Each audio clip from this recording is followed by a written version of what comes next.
दोस्तों, क्या आपने कभी सुना है कि कोई कैदी 10 स्टील के दरवाज़ों को पार कर अपनी खुद की बनाई नकली चाबियों से जेल से भाग सकता है?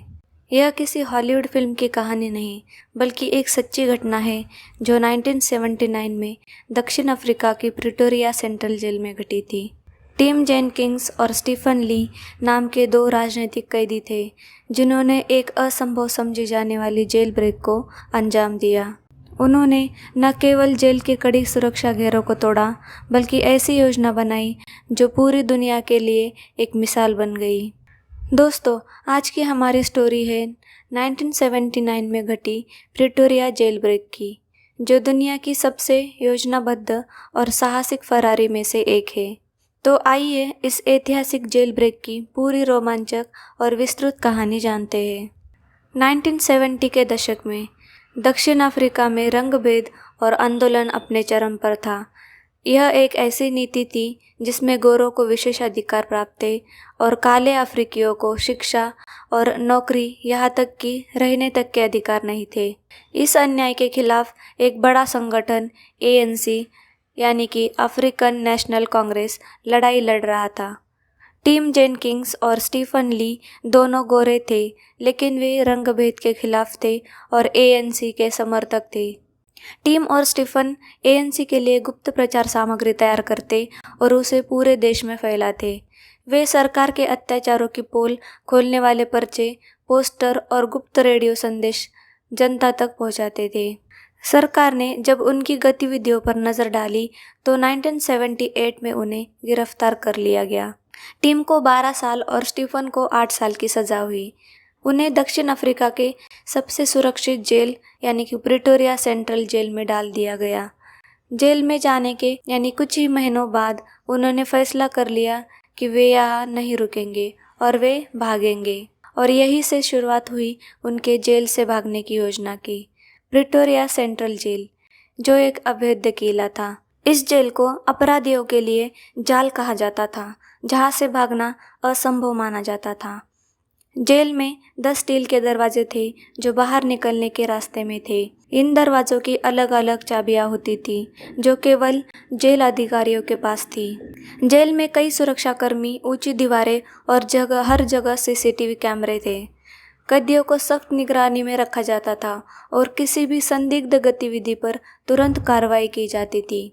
टिम और स्टीफन को समझ आ गया कि अगर उन्हें भागना है तो उन्हें खुद ही चाबियां बनानी होंगी, और यही उनका पहला कदम था। टिम ने धीरे धीरे जेल के दरवाजे के लॉक का निरीक्षण शुरू किया। हर बार जब कोई गार्ड दरवाज़ा खोलता, टिम ध्यान से देखता कि वह कौन सी चाबी इस्तेमाल कर रहा है। उन्होंने लकड़ी के एक छोटे टुकड़े और साबुन का उपयोग करके लॉक के ढांचे की नकल बनानी शुरू की। जेल के अंदर से पुरानी लकड़ी, तार और एल्यूमिनियम के टुकड़े इकट्ठे किए गए। उन्होंने एक छोटी वर्कशॉप बनाई जहां इन सामग्रियों से असली चाबियों की नकल बनाते थे। 6 महीने की मेहनत के बाद उन्होंने 10 दरवाज़ों की चाबियां बना ली, और टिम और स्टीफन ने रात में गार्ड की निगरानी के दौरान चाबियों को टेस्ट किया। कुछ चाबियां काम नहीं कर रही थी, इसलिए उन्होंने इन्हें दोबारा बनाया और सुधारा। हर दरवाजे की चाबी को सही तरीके से बनाने में महीनों का समय लगा। 11 दिसंबर 1979, अब वह रात आ चुकी थी जब टिम और स्टीफन को अपने महान जेल ब्रेक को अंजाम देना था। रात के अंधेरे में टिम ने अपनी पहली चाबी से सेल का दरवाज़ा खोला। धीरे से बाहर निकलकर उन्होंने दरवाज़ा बंद कर दिया ताकि गार्ड को शक न हो।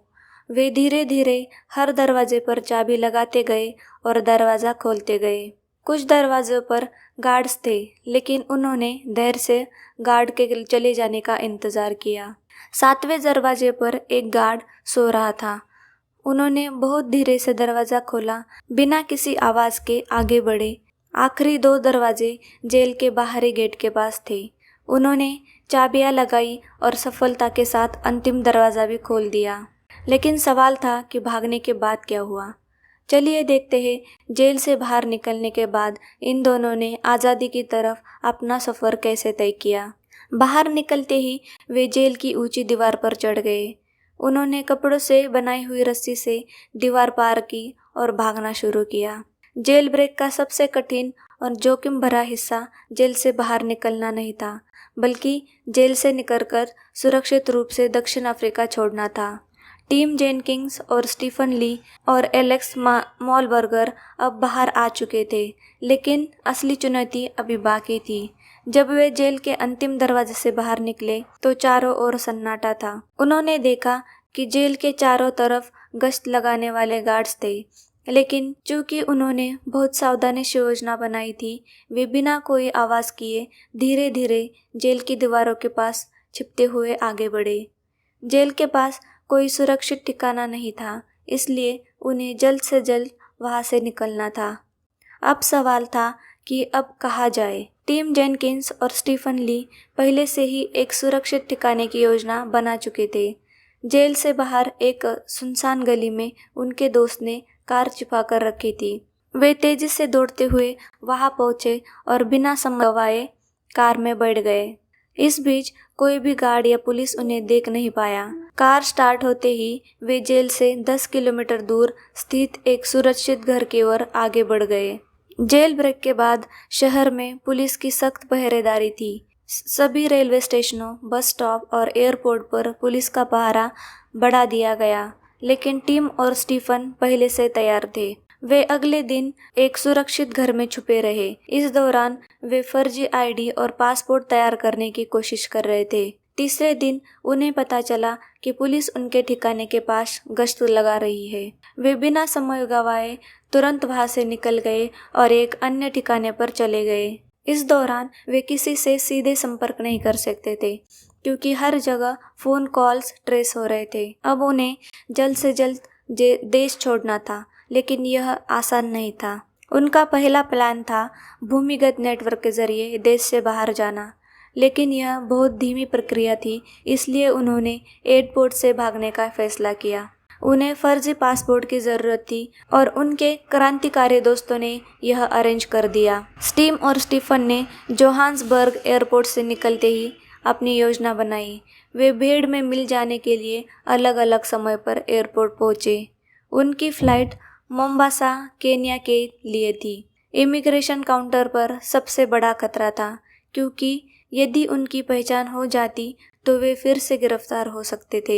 जब वे इमिग्रेशन लाइन में खड़े थे, टिम का दिल तेजी से धड़क रहा था। उसने अपने पासपोर्ट को मजबूती से पकड़ा और आत्मविश्वास बनाए रखा। जब इमिग्रेशन अधिकारी ने सब पासपोर्ट देखा तो एक पल के लिए वह ठहर गया। टिम को लगा कि अब वे पकड़े जाएंगे, लेकिन किस्मत उनके साथ थी। इमिग्रेशन अधिकारी ने बस एक सरसरी नज़र से पासपोर्ट देखा और स्टैंप लगाकर जाने दिया। टिम ने बिना रुके एयरपोर्ट सिक्योरिटी पार की और सीधे फ्लाइट में बैठ गया। स्टीफन भी थोड़ी देर बाद बिना किसी परेशानी के निकल गया। जब फ्लाइट ने उड़ान भरी तो टिम और स्टीफन ने चैन की सांस ली।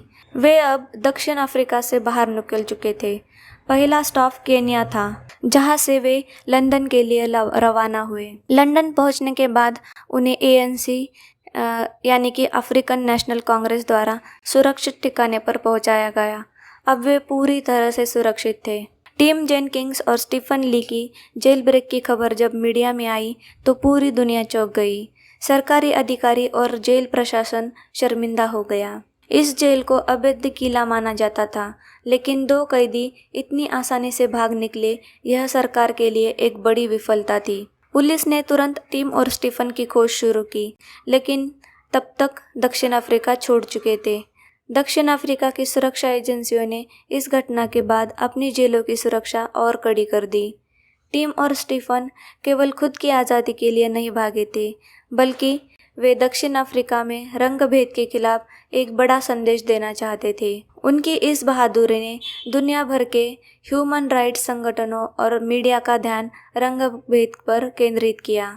अंतर्राष्ट्रीय स्तर पर रंगभेद के खिलाफ आंदोलन को बल मिला। इस जेल ब्रेक ने दिखाया कि सिर्फ काले लोग ही नहीं, बल्कि गोरे लोग भी रंगभेद के खिलाफ थे और इसके लिए संघर्ष कर रहे थे। टिम और स्टीफन ने लंदन में शरण ली और वहां ANC के लिए काम करना जारी रखा।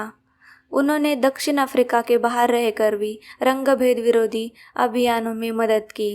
1990 में जब नेल्सन मंडेला को रिहा किया गया और रंगभेद समाप्त हुआ, तब वे अपने देश वापस लौटे। टिम जेनकिंस ने अपनी पूरी कहानी inside out escape from Pretoria central prison नामक किताब में लिखी।